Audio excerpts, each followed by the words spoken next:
I won't lie to you. I'd probably get through this one story if it weren't for my running commentary. This is capital M asterisk RDERY's reads. This is season 1, episode 10. I have a page and a half left of, well, what once upon a time, this was autobiographical until I found out the truth that instead of my disability resulting from my mother tripping over one of my brother's toys when I was a kid, because my brother's 2 years and 10 days older than me, it was actually my father who pushed my mother down in hopes that she'd miscarry me, and he told me when I was 18. When I left off, I was 11 and I had been called crippled for the first time. That word still makes me my namesake, capital M asterisk RDERY. And retarded is another word that also makes me feel that way. Here we go. I am 11, borderline 12. Technically, like I'm like 11 and a half. I'm right at the cusp of 12. And I had my second surgery on my arm. My next surgery was when we'll say 11 and a half. It was a Super Bowl weekend, and not only were the Rams playing the big game, they also won. It was a terrifying experience seeing all those blue faces parading in one hospital. It was creepy. Yes, I woke up, and my doctors, when they took off the mask, they had blue face paint on. This is before the Rams moved to LA, and they were still in St. Louis.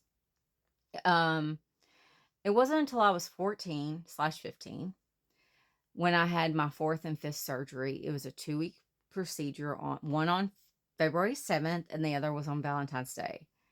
I had to admit it was my most painful surgery. Yes, it was. I'm wearing my brace. They broke every single bone in my arm from my shoulder down to my wrist, twisted 180 degrees, took some nerves out. My skin lays differently. Everything. I actually woke up during the surgery. The first part of it, my arm was split open. I literally was like, "Oh, cool," and they gassed me. I threw up for 3 days straight. That's how much gas they gave me. Um, they stopped the growth plate, so my left hand is the same size it was when I was that age. Um, yeah, it's still painful. It's still painful one.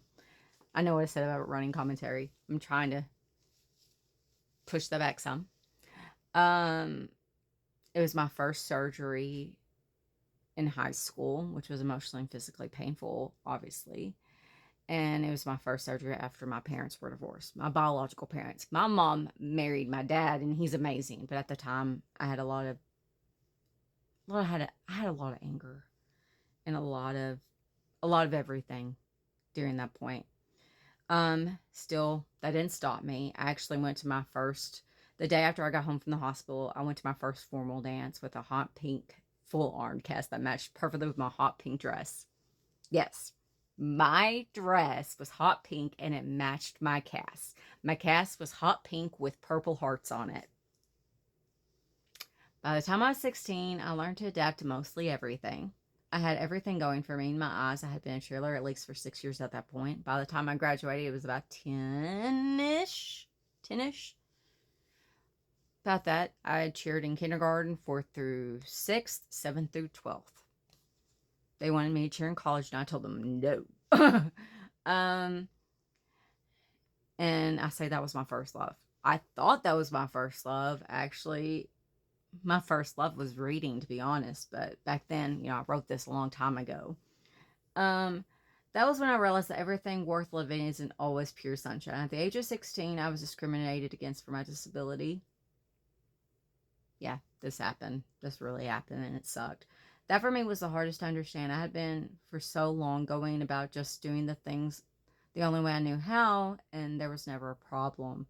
But then it felt like everything started falling on my head. For the longest time, I didn't want to do anything. I was so afraid that everyone out there thought the way the people who discriminate against me did.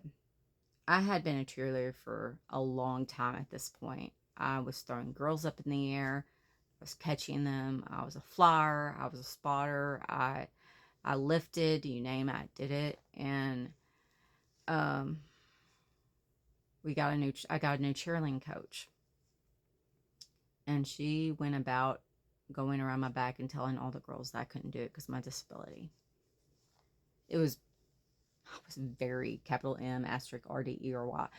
But my mama was says capital M asterisk RDERY. If you think I am that, my mama was a force to be reckoned with. A couple weeks went by and I was still scared until I say scared. I was livid mostly, but I just didn't understand what was going on. And my mentor Barbie Terry, like Barbie, she was my first real cheerleading sponsor, cheerleading coach, and I loved her. I still love her. Her birthday's the day after my mama's. Literally, she's a day younger than my mama and does not let my mama forget about it. She actually told me, and this is true, I was the first athlete in my school's history to have a disability. Yeah. I was the first athlete in my school's history to ever have a disability. Surprised me, to say the least. I was in shock because my mother years ago told me I would pave the way for the future, and I knew then she was right all along. I was no longer scared. I was vengeful. I was spiteful. I was like, I'm going to tear this place to the mother ground. I did everything happily the way I had always done. I was different, and that was my drive. I wouldn't change that for anything. These are my words. I am 18 years old. I'm a senior at Rector High School. I became captain of my cheerleading squad and an honor student.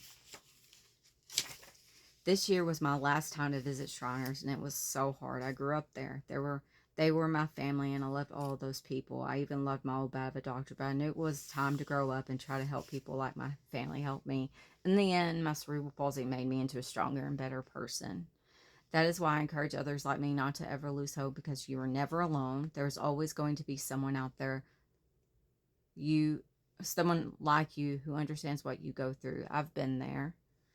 I lost hope when I thought I was losing, but I know now I was never losing. The beliefs that you fight for are what make life worth living for. And my cerebral palsy was, for me, worth living for. And my niece wrote, "This is crazy inspirational. I'm quaking." I won't pretend that I didn't fall short of that dream I always had for myself. There were points in my life between that point and now that I was hopeless, that I was buried.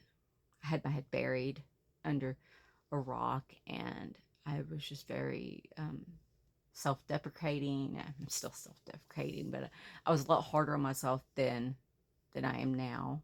I give myself a lot more grace now than I used to. And honestly, this is part of why the chaos with capital M asterisk RDERY became a thing. Because I'm not the only one out there who goes through stuff. I'm not. I knew that when I was 18. I know that now 20 years later. Yeah. I'm 38. I gotta stop telling people my age. Because people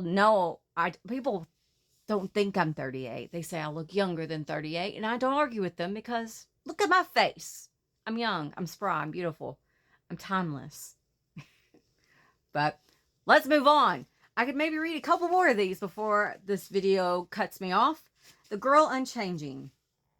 And according to my niece, this was a great sequel to The Difference.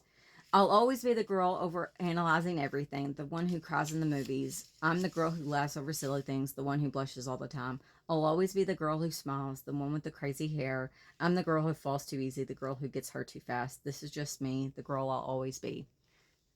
I don't blush near as much as I used to. Oh, last one. I gotta make this. Actually, no, I don't have time. I would say I have time, but I don't. I'll check to see where we are on the timer. I'm still in the T's, technically. Well, semantics. Anyways, I will check the timer. Give me 1 second. 80%. We are at 80%. Thank you for watching. I hope just those 2 videos alone won't be the reason why I get like really bad ratings.